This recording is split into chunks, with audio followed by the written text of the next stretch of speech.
So first question है, एक theory है लर्निंग थियरी जो डेवलप हुई थी, लिखते जाओ साथ साथ, 1963 में। उसे दिया है अमेरिकन साइकोलॉजिस्ट डेविड ओसुबेल ने। उसने कौन सी थियरी दिया है? डेविड ओसुबेल ने, AUSUBEL। अब ऑप्शन सुनो, ऑप्शन सुनो। सबसम्पशन थियरी दिया है डेविड ओसुबेल ने, हीला टाबा थियरी दी है, दोनों दिया है या कोई भी नहीं? बताओ कृष्णा। सबसम्पशन थियरी, हीला, मैम बोलो। सबसम्पशन हीला। ये सबसम्पशन दिया था, यस। क्या ये थियरी आपने पढ़ी है, सबसम्पशन थियरी? इसमें क्या होते हैं? मैम एडवांस ऑर्गेनाइजर्स होते हैं। पढ़ी नहीं है मैम, बस ऐसे ही याद है सब। नाम पता है, ठीक है, कोई बात नहीं, सुन लीजिए अब। इसमें क्या होता है? एडवांस्ड ऑर्गेनाइजर्स होते हैं, ठीक है जी, जिसमें 4 टाइप्स होती है: expository, narrative, skimming and graphic organisers. ठीक है जी, इसका मैं PDF सबको सेंड कर दूंगी, जो जो भी अभी मैं बात कर रही हूँ। 4 प्रोसेस होती है मीनिंगफुल लर्निंग की, जिसमें combinatorial learning, superordinate learning, correlative subsumption and derivative subsumption, ये 4 प्रोसेस है मीनिंगफुल लर्निंग की। उसके बाद meaningful, hi Sarita, meaningful reception of information है। उसमें learner cognitive structure, use of advance graphic organizer and subsumption है।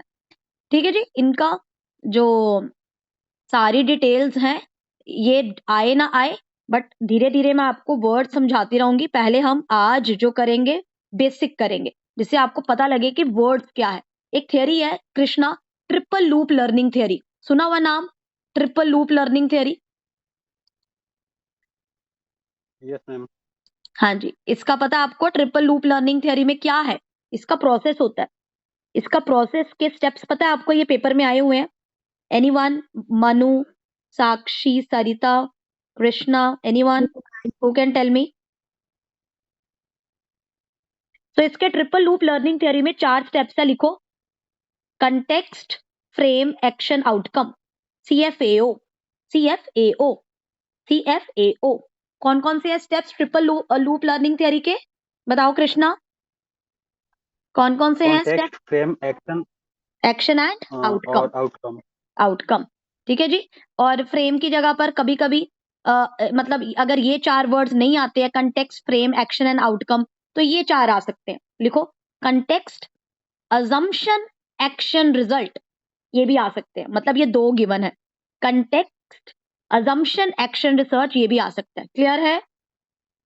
ठीक है जी। और अगर ये ना आए तो एक और ऑप्शन है, वो भी लिखे। वाई, हाउ, व्हाट, आउटकम, ये भी आ सकता है। Why, how, what, outcome. समझ गए? कितने सारे मैंने दिया।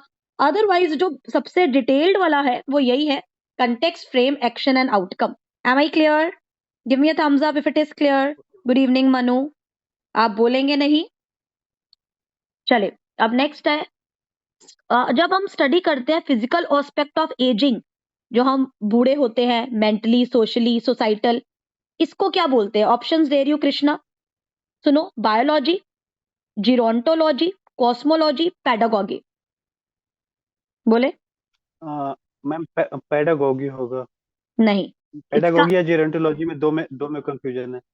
इस जीरोंटोलॉजी, ठीक है जी। जीरोंटोलॉजी क्या है? Study of social, cultural, psychological, cognitive aspect ageing के। एजिंग के, ये किसने वर्ड दिया था? इलाइज मैकनिकोव, 1903 में दिया है।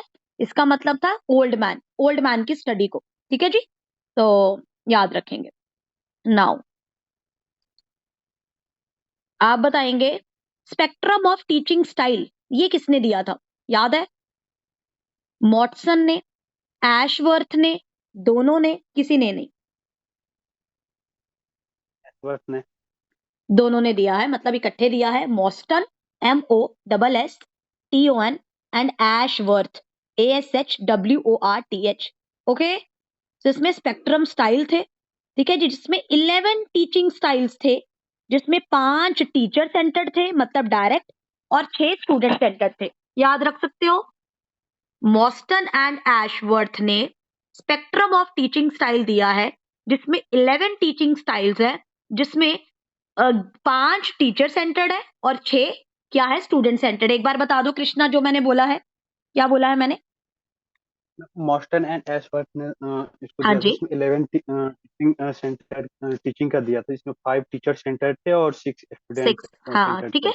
और इन सब का डिटेल मैं आपको दे दूंगी, कौन कौन से स्टाइल्स थे, आपने उनको याद कर लेना, ठीक है जी।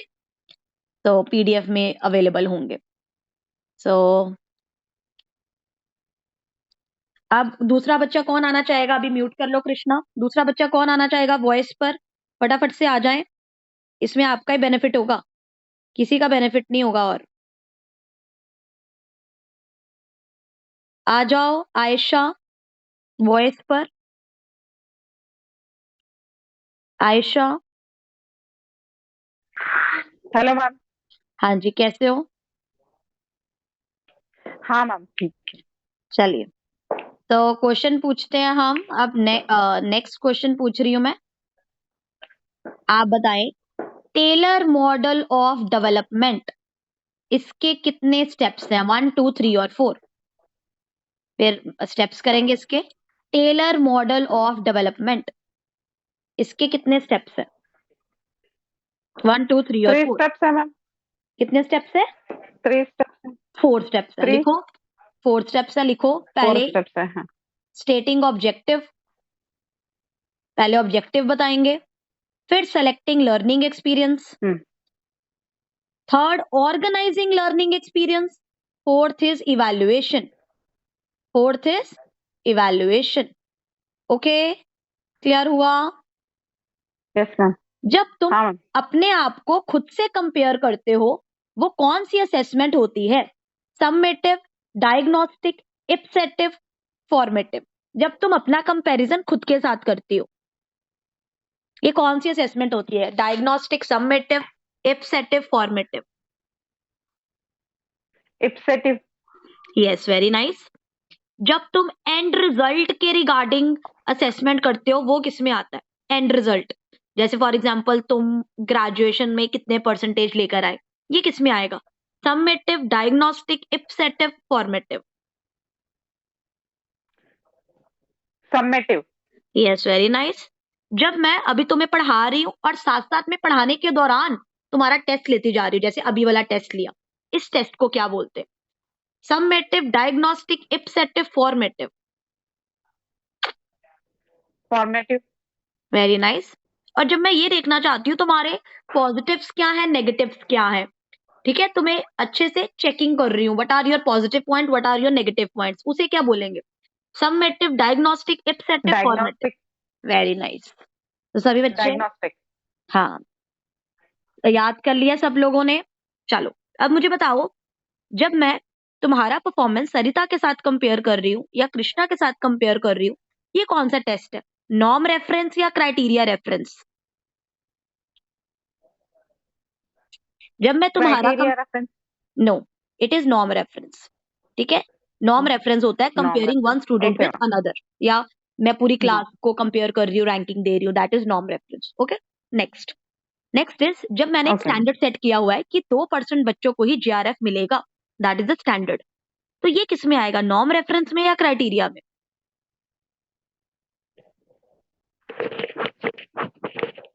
नॉर्म रेफरेंस में या क्राइटेरिया में? नॉर्म रेफरेंस में आएगा। नॉर्म रेफरेंस ऑलरेडी कर नॉर्म चुके रेफरेंस हैं, में आएगा। Comparing one student with another. तो जब मैंने स्टैंडर्ड सेट किया है, ऑब्जेक्टिव सेट करा है कि 2% बच्चों को ही जीआरएफ मिलेगा या 6% बच्चों का ही नेट क्लियर होगा, that is criteria reference test. समझ लगा? समझ लगा? हाँ ma'am. Am I clear? Yes. हाँ मैम। यस चलिए, मैम। अब मुझे बताएं, अब मैं एक एग्जाम्पल दे रही हूँ, आप बताएंगे किसका एग्जाम्पल है। ओके, मैंने national assessment for educational progress ये देखा है, ये किस में आएगा? नॉर्म रेफरेंस या क्राइटेरिया में? National assessment of educational progress. Criteria में। नो, नेशनल असेसमेंट में लोगों को रैंक करा जाता है, ठीक है। Now okay. नेक्स्ट लिखेंगे, असेसमेंट फॉर लर्निंग क्या है? सीखने के लिए आकलन, assessment for learning. Assessment for learning किस में होता है? सममेटिव में, डायग्नोस्टिक में, इप्सेटिव में, फॉर्मेटिव में। Assessment for learning,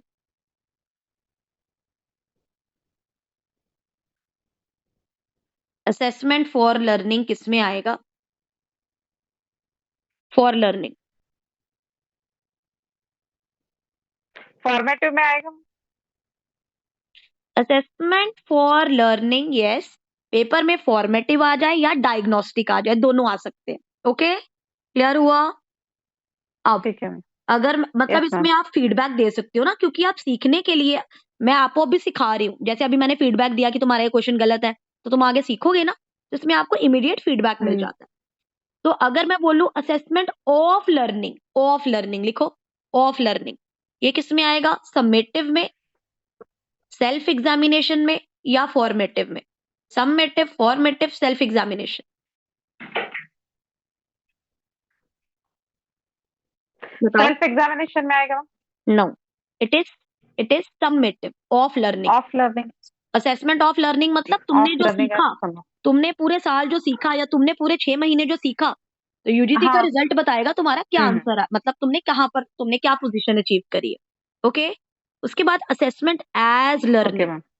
assessment as learning मतलब कि तुम कि अपने आप को खुद एग्जामिन करते हो, it is self examination by the learner. Assessment as learning को सेल्फ एग्जामिनेशन कहते हैं। तुम्हें खुद पता लग जाता है ना मेरी प्रोग्रेस कितनी हो रही है। तो अगर ऑफ वर्ड आएगा तो समेटिव, फोर वर्ड आएगा तो फॉर्मेटिव, फोर से फोर और फोर से फॉर्मेटिव। फोर वाला याद रहेगा, FOR से फोर शुरू होता है, FOR से फॉर्मेटिव शुरू होता है ना। और एज लर्निंग में self examination. Am I clear? चलिए, अब यस आपको मैम। अब आपको मुझे बताना है, जो ये 2012 से जो 2025 की जनरेशन है, उसे कौन सी जनरेशन कहेंगे? जो 2012 से 2025 वाली है, generation Z, that is Z, alpha, beta, कौन सी बोलेंगे? Z, अल्फा या बीटा, बताओ।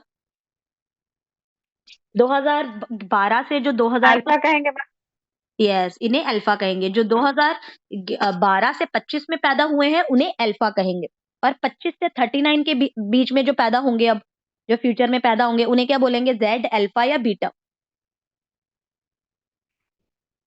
बताओ। बीटा। Yes, beta. और 1995 से 2012 में जो पैदा हुए, मैं 1995 बॉर्न हूं, तो 1995 से जो 2012 में बॉर्न हुए हैं उन्हें क्या बोलेंगे? Z, that is Z, alpha या जी। बीटा? Z, very nice. जो जी। जो 1981 से 1995 तक पैदा हुए हैं, Z से पहले वाले, उन्हें क्या बोलेंगे? बेबी बूमर, X या मिलेनियंस? मिलेनियंस, बेबी बूमर, X या मिलेनियल्स?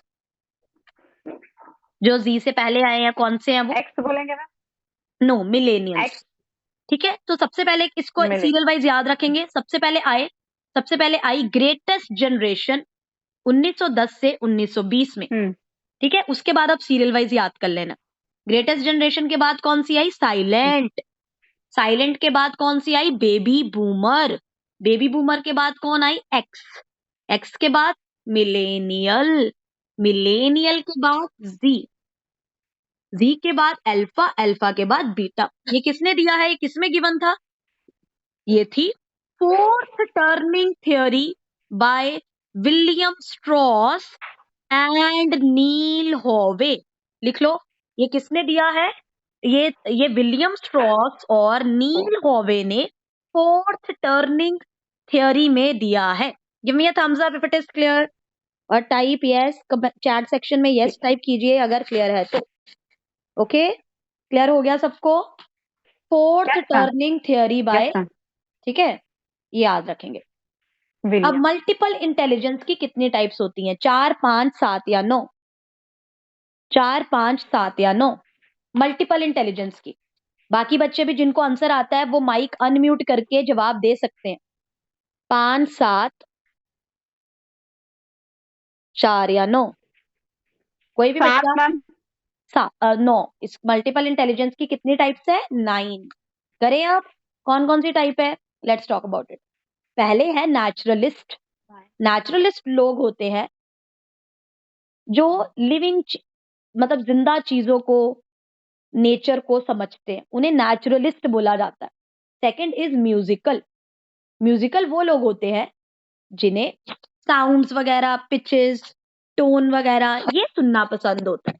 ओके, इसके बाद लिखो लॉजिकल मैथमेटिक्स, मतलब जिन्हें क्वांटिटेटिव चीजें बनाना और उन्हें प्रूफ करना पसंद है। Okay, fifth one is existential. Existential कौन से होते हैं? जो हमें मतलब ये क्वेश्चंस का जवाब देते हैं कि हम क्यों पैदा हुए, हम कब मरेंगे, जीने मरने के, ऐसी चीजें। एग्जिस्टेंशियल कि हमारा जीना कहाँ से स्टार्ट हुआ, कब आए हम, कब मरेंगे, ये सब चीजें। Then interpersonal. इंटरपर्सनल मतलब जब हम लोगों की फीलिंग्स, मोटिव को समझते हैं। देन बॉडीली किनेस्थेटिक, मतलब जब हम कोऑर्डिनेट करते हैं अपने माइंड और बॉडी को, उसे बॉडीली किनेस्थेटिक कहते हैं। Then comes linguistic. लिंग्विस्टिक मतलब हमें पता होना चाहिए जो हम बोल रहे हैं, राइट वर्ड्स, कि जो हम शब्द बोलना चाहते हैं, कई बार कईयों को हमारी बात समझ में नहीं ना लगती, तो जो लोग राइट शब्दों का यूज करते हैं, जिन्हें पता है कौन सा वर्ड कब यूज करना है, वो लिंग्विस्टिक में आता है। Okay, then intrapersonal. Multiple intelligence की नेक्स्ट टाइप है इंट्रापर्सनल। इंट्रापर्सनल में क्या होता है? जब हम ये समझते हैं हमें क्या, हम अपनी फीलिंग को समझते हैं, हमें क्या चाहिए, ये सब। Then come last spatial. Spatial मतलब जब हम विजुअलाइज करते हैं शब्दों को 3D में, मतलब आप एक इमेज बना लेते हो अपनी स्क्रीन के आगे कि ऐसी चीज होगा, ऐसा बनेगा। Am I clear? Let me know if it is clear. Clear हुआ? क्लियर हुआ? बता दीजिए। आयशा, डन। माइक आपने म्यूट कर लिया है, यस मैम क्लियर हुआ। ठीक है। अब चलो, अब हाँ।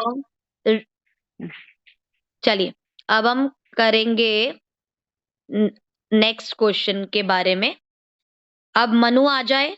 मनु, अनम्यूट कर लो अपना माइक।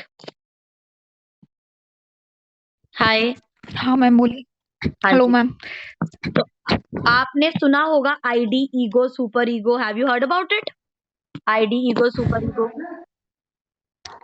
सुना था मैम आपकी क्लास में। तो आप बताओ आईडी क्या होता है?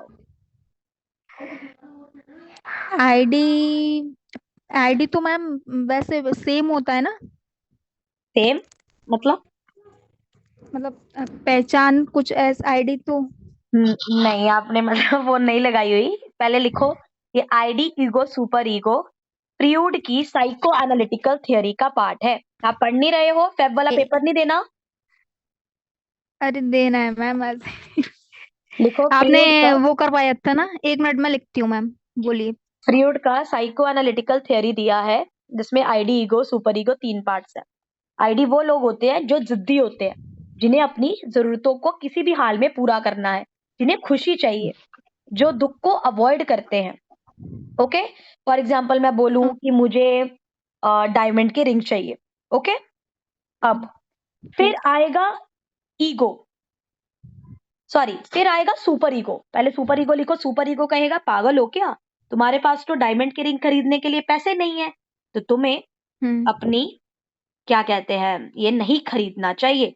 सो बेसिकली सुपर ईगो वाले कौन से होते हैं?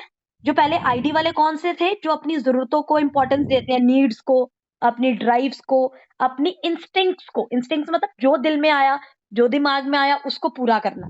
ये होते हैं आईडी वाले।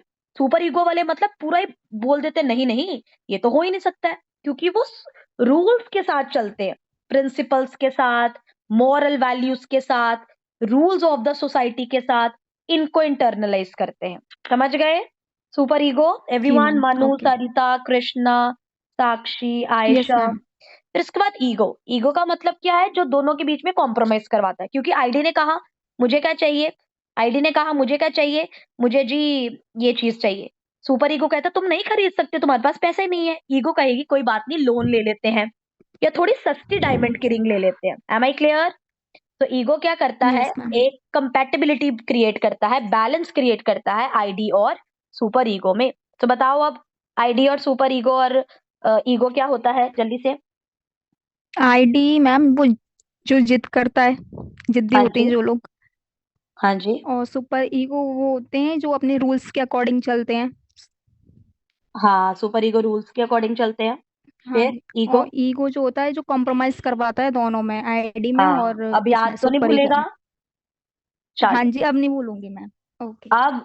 अब एरिक्सन ने 8 स्टेजेस दिए हैं साइकोलॉजिकल क्राइसिस की। सुना आपने ट्रस्ट वर्सेस मिसट्रस्ट, ये सब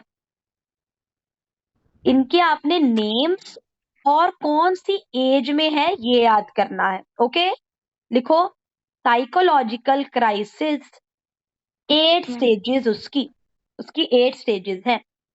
पहला है ट्रस्ट वर्सेस मिसट्रस्ट। आप या तो किसी पर विश्वास करते हो या तो नहीं करते। ये आपकी इनफैंसी स्टेज होती है, जब आप इनफैंट होते हो, दैट इज 0 से 1 की एज में। Okay, okay ma'am. Then autonomy versus shame. या तो आपको किसी काम को करने में शर्म आएगी या तो खुद करना शुरू करोगे, आपकी विल के ऊपर बात करता है। ये आप जब 1.5 साल से 3 साल के होते हो तभी आता है। Then third stage is initiative versus guilt. आप या तो चीजों में ऑब्जेक्टिव पर्पस ढूंढते हो, इनिशिएट करते हो, या तो नहीं करते। ये प्ले एज होती है। जैसे फर्स्ट वाले को इनफैंसी एज बोला, सेकंड वाले को अर्ली चाइल्डहुड बोला जाता है। थर्ड वाली जो इनिशिएटिव वर्सेस गिल्ट है, उसे प्ले एज कहा जाता है, 3 से 5 साल की उम्र। क्लियर? ये तीनों सबने कर लिए हैं, लिख यस लिए मैम। हैं, बता दो। Fourth one is industry versus inferiority. Industry versus inferiority, ये मतलब कई लोग काम अच्छे से कर पाते हैं, कईयों को इंफीरियोरिटी कॉम्प्लेक्स होता है कि यार ये मेरे से बेटर है, इसके पास मेरे से ज्यादा पैसे हैं। ये स्कूल एज होता है, 5 से 12 साल की उम्र। इसे स्कूल एज कहा जाता है, 5 से 12 साल की उम्र। पांचवी स्टेज है ego identity versus role confusion. इसमें आपको ईगो आइडेंटिटी मतलब आपको पता नहीं लगता कि आप कौन हो। आपको रोल में कंफ्यूजन होती है, आपको डॉक्टर बनना है, टीचर बनना है, क्या बनना है, आपको पता नहीं होता। ये एडोलसेंस स्टेज होती है, 12 से 18 साल की उम्र। फिर इंटीमेसी वर्सेस आइसोलेशन। या तो आप प्यार मोहब्बत में पड़ जाते हो, शादी कर लेते हो, या तो क्या करते हो, कुंवारे रहते हो। इसे यंग अडल्ट कहा जाता है, 18 से 40 साल की उम्र में। आप या तो शादी कर लेते हो या तो कुंवारे रहते हो। ये छठी स्टेज मैम थी। एक बार यंग अडल्ट वाला रिपीट कर दीजिए। यही है इंटीमेसी वर्सेस आइसोलेशन। इसका हेडिंग है इंटीमेसी वर्सेस आइसोलेशन। या तो आप प्यार मोहब्बत में पड़ते हो या तो नहीं पड़ते। इसे यंग अडल्ट कहा जाता है, 18 से 40 साल की उम्र में। ओके, हाँ कृष्णा, यस बताओ आप। इसके बाद ये मेरे को 2 स्टेजेस और बताने दो, फिर सारा सीक्वेंस आप बताओगे, ठीक है? माइक अनम्यूट कर लो।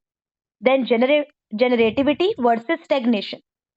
जनरेटिविटी वर्सेस स्टेग्नेशन में क्या आता है? केयर। केयर होती है, आप करते हो, मतलब क्योंकि आप स्थिर हो जाते हो ना, क्योंकि बूढ़े हो गए हो, अब आप अडल्टहुड आ जाता है इसमें। अडल्टहुड, दैट इज 40 से 65। लास्ट में ईगो इंटीग्रिटी वर्सेस डिस्पेयर। या तो आप बहुत ज्यादा बुद्धिमान हो जाते हो या तो बस ईगो में रहते हो। ये मैच्योरिटी स्टेज होती है 65+। Ego integrity versus despair, DESPAIR। इसमें आपकी बुद्धिमत्ता चेक करी जाती है, आप 65+ होते हो या तो मेच्योर हो गए। मेच्योरिटी इसका हेडिंग है। सो एक बार कृष्णा बताएं। माइक आपका अनम्यूट नहीं है, अनम्यूट करो। यस, तो सारी यस स्टेजेस मैम, एक बार मुझे 8 के 8 यस बता मैम। दो। मैम सबसे पहले होता है ट्रस्ट वर्सेस मिसट्रस्ट, जिसमें होप आशा रहती है। हाँ जी, तो वो हाँ, 0 to 1 हाफ एन ईयर का रहता है। यस, 0 से 1.5 साल की उम्र फिर में। एक यस। होता है, yes ma'am, autonomy versus shame. Hmm, मतलब जो हमें इच्छा रहती है, लाइक कि जो बच्चे होते हैं 1.5 से 3 साल के, हम्म, उनकी कोई विशेष रहती है। हम्म, और फिर एक गिल्ट वाला आता है, इनिशिएटिव वर्सेस गिल्ट। हम्म, तो उसमें एक उद्देश्य होता है बच्चों का कि लाइक कि नहीं, जैसे हम लोग शैतानी करते थे कि 3 से 5 में नहीं, ऐसे ये करना है वो। तो वो हम्म, 3 से 5 साल में आ गया। यस। एक इन्फेरियोरिटी का होता है, इंडस्ट्री वर्सेस जिसमें इंफीरियोरिटी। हम्म, इंडस्ट्री वर्सेस इंफेरियोरिटी, जो 5 से 12 साल का होता है, जिसमें स्कूल कॉम्पिटेंसी एज। रहती है। इस, हाँ, यस, कॉम्पिटेंसी रहती है, स्कूल एज स्कूल का एज मैम। रहता है। यस। Yes ma'am. और इसके बाद एक आ जाती है आइडेंटिटी वर्सेस रोल कंफ्यूजन, जिसमें ईगो रहती है, हम्म 12 से 18। हाँ जी एक आ जाती इंटीमेसी वर्सेस आइसोलेशन, हाँ जो जी प्यार मोहब्बत वाली एज जो आपने अभी अब बताई थी, 18 to 40। 18 to 40 और एक इन्हें अडल्ट यंग बोला जाता है, यंग अडल्ट बोला जाता है। Then generativity versus young stagnation 40 से 65 adulthood. Then stagnation, ego integrity yes ma'am, versus ego, despair maturity. ठीक है, थैंक यू। आ जाओ मनु फिर से, जिसमें मनु माइक म्यूट अनम्यूट करो। मनु मनु मैम। हाँ जी। साइकोलॉजिकल फिनोमिना जिसमें ज्यादा एक्सपेक्टेशंस लगाने से परफॉर्मेंस भी ज्यादा होती है। फॉर एग्जाम्पल मैं बोलूं मनु तो ये इस बार एग्जाम क्लियर करेगी ही करेगी, तो तुम्हें होगा ना यार मैंने मैम को डिसअपॉइंट नहीं करना, मैंने तो अच्छे से काम करना है।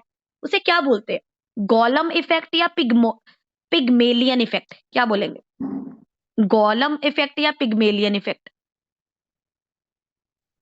पिग्मेलियन। यस, इसे पिग्मेलियन बोलेंगे, PYGMALION। ओके, समझ गए? मैम। सो ये सारे इन लोगों ने इस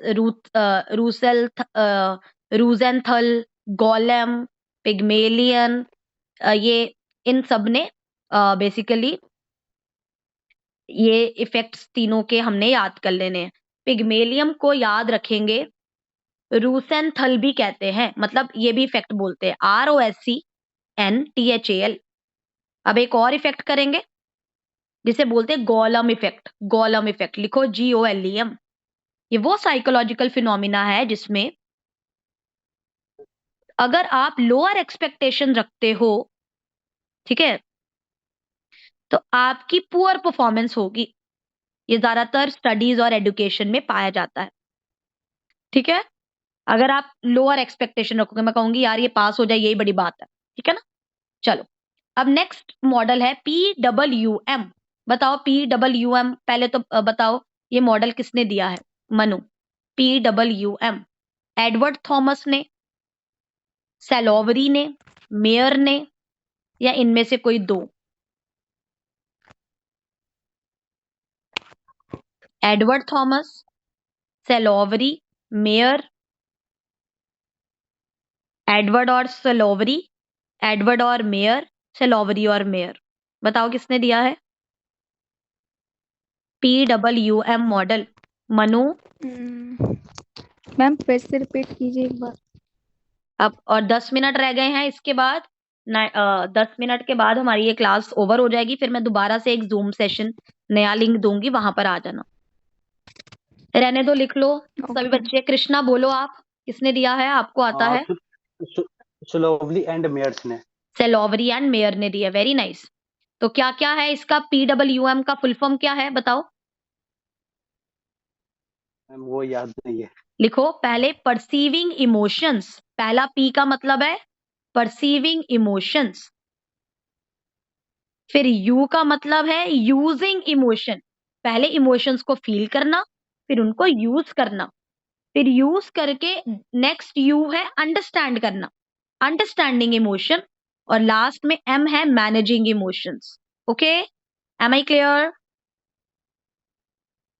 M I clear?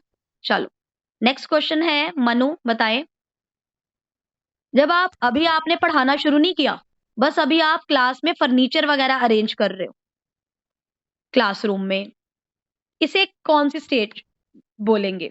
Practice stage, pre active stage, interactive stage, post active stage? Pre active.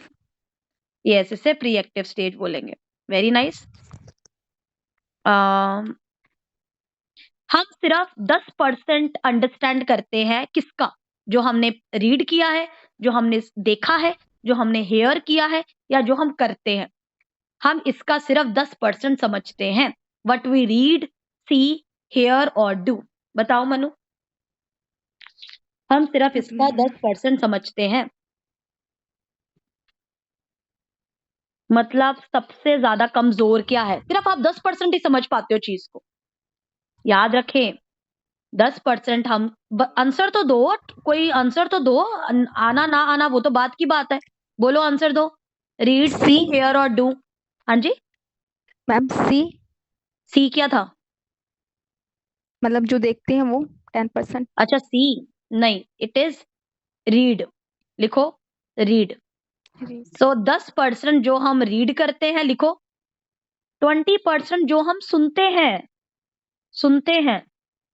इसका मतलब अभी आप क्या कर रहे हो? 20% समझ रहे हो ना क्लास में, है ना? 30% what we see, 30% what we see मतलब जो हम पिक्चर्स देखते हैं।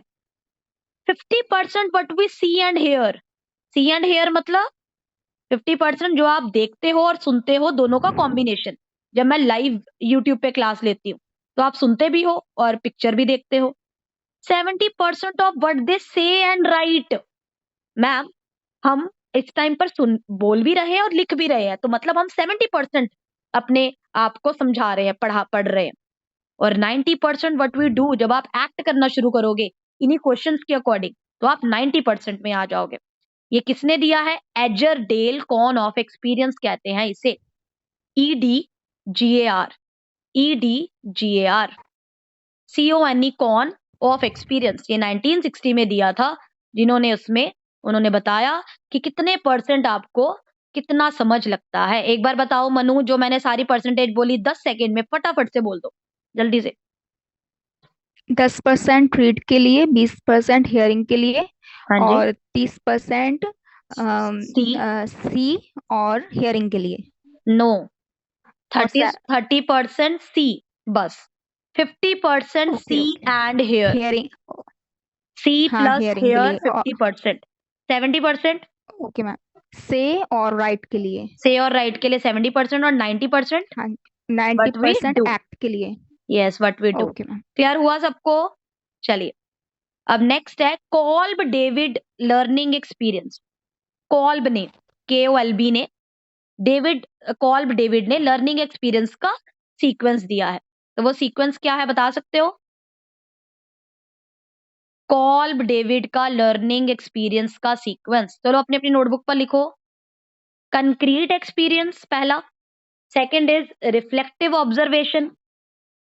पहला concrete experience, second reflective observation, third step is abstract conceptualisation, fourth is active experimentation.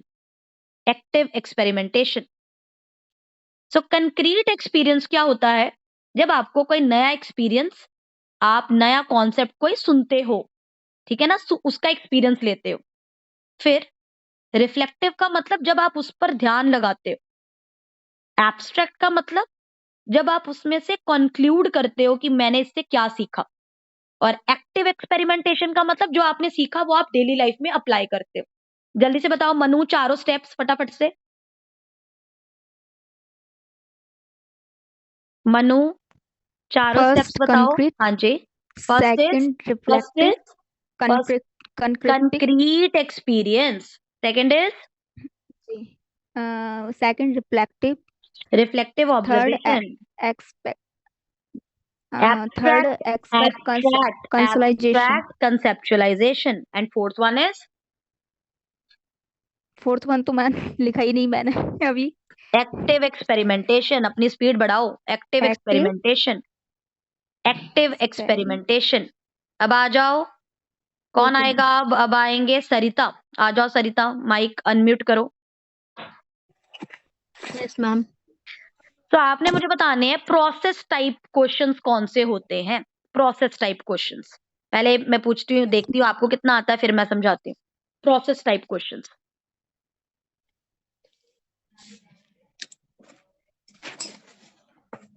Are you aware of it? No ma'am. So लिखो अपनी नोटबुक पर सारे बच्चे, जो क्वेश्चंस ओपन एंडेड होते हैं। ओपन एंडेड जैसे मैं अभी जो क्वेश्चन लाइक पूछ वी रही हूँ। कैन डिस्क्राइब, हम उसमें डिस्क्राइब कर सकते हैं। ओपन एंडेड मतलब, हाँ, मैंने पहले से कोई 4 ऑप्शंस नहीं रखे हुए, आपको खुला मौका दे रही हूँ। अच्छे से बताओ जो मैं क्वेश्चन पूछ रही हूँ, जो मेरे दिमाग में आ रहा है मैं वही पूछ रही हूँ। तो इन्हें बोलते हैं ओपन एंडेड, इन्हें बोलते हैं इनडायरेक्ट, इन्हें बोलते हैं कॉन्सेप्ट बेस्ड, इन्हें बोलते हैं डाइवर्जेंट, इन्हें बोलते हैं डाइवर्जेंट। तो बताओ सरिता, सारे पॉइंट जो अभी मैंने बताए हैं, प्रोसेस टाइप क्वेश्चंस कौन से जो होते हैं? क्वेश्चंस को हम लोग ओपनली डिस्क्राइब कर सकते हैं उसे बोलते हैं open ended, indirect, concept, divergent. हाँ, अब इसके उल्टे होते हैं। इसका डाइवर्जेंट का उल्टा क्या होता है सरिता बताओ? डाइवर्जेंट का उल्टा क्या होता है? Yes, convergent. लिखो, कॉन्वर्जेंट। ओपन एंडेड का उल्टा क्या होता है? क्लोज एंडेड, मतलब यस नो टाइप वाले। हाँ, यस नो टाइप वाले, और 4 एमसीक्यूज वाले भी हो सकते हैं, जो हम 4 ऑप्शंस यस रखते हैं। यस। इनडायरेक्ट का ऑपोजिट क्या होता है? डायरेक्ट। हाँ, और कॉन्सेप्ट का ऑपोजिट क्या होता है? कॉन्सेप्ट बेस्ड का फैक्ट बेस्ड। लिखो, कॉन्सेप्ट बेस्ड का ऑपोजिट क्या होता है? Fact based. तो अगर ऊपर वाले divergent, concept based, open ended, indirect, ये सारे प्रोसेस टाइप है, तो कॉन्वर्जेंट, फैक्ट बेस्ड, लो ऑर्डर, क्लोज एंडेड, डायरेक्ट, इन्हें क्या बोलते हैं? इन्हें बोलते हैं कंटेंट टाइप क्वेश्चन। कौन से बोलते हैं? Content type questions. Am I clear? Give me a thumbs up if it is clear. अभी 5 मिनट रहते हैं, तो मैं दूसरे फोन से दूसरा आईडी बना रही हूँ, जूम का क्लास बना रही हूँ, क्योंकि 5 मिनट लग जाते हैं दोबारा से स्टार्ट होने में। तो एक बार सरिता बता दो सबको क्या क्या अभी हमने इस क्वेश्चन में समझा है, फटाफट से बता दो। क्लोज एंडेड वाले क्वेश्चंस को हम बोलते हैं convergent, direct, fact based, low order and content type question. ठीक है, और दूसरा? ओपन एंडेड था मैम, वो भी बताओ। हाँ, ओपन एंडेड जो वाले क्वेश्चंस होते हैं वो डिस्क्रिप्शन बेस्ड होते हैं, उसे हम कहते हैं open ended, indirect, concept and divergent. Okay. अब आपने मुझे ना 2 तरीके की टीचिंग होती है, एक डायरेक्ट इंस्ट्रक्शनल टीचिंग, और एक इनडायरेक्ट होती है। आप पहले मुझे डायरेक्ट जो स्ट्रेटजीज होती है टीचिंग की, उसके ना ऑप्शंस बता दो। ओके। डायरेक्ट टीचिंग के ऑप्शंस बता दो फटाफट से। I guess face to face teaching ma'am. Face to face teaching, like lecture based हो गया। हाँ लेक्चर। लिखो सभी बच्चे, लेक्चर। नेक्स्ट इज, नेक्स्ट बताओ। Classroom teaching. ठीक है, नेक्स्ट। और नहीं याद आ रहा है मैम। लिखो सभी बच्चे अपनी अपनी नोटबुक पर, स्ट्रक्चर्ड ओवरव्यू। पहला, structured overview. Okay, yes. next one is lecture. Next one is lecture. Then explicit teaching. Explicit teaching.